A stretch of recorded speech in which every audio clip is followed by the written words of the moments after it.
জীবন বড়ই অনিশ্চিত ও সংক্ষিপ্ত। জীবনের এত পরিকল্পনা অল্প কিছু সময়ের মধ্যেই শেষ। আমরা কেউ কখনো বলতে পারবো না আমাদের পরবর্তী সময়টা কেমন কাটবে। জীবন আসলেই খুব অনিশ্চিত, কখন কি হবে কেউ জানে না।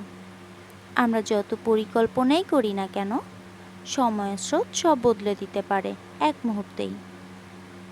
আবার এক মুহূর্তেই সব কিছু ঠিকঠাক মনে হতে পারে, পরের মুহূর্তেই হঠাৎ কোনো ঘটনা আমাদের পুরো জীবনটা পাল্টে দিতে পারে।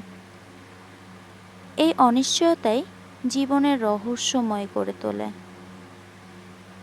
কেউ জানে না আগামীকাল কি অপেক্ষা করছে, সুখ নাকি দুঃখ। ধন্যবাদ।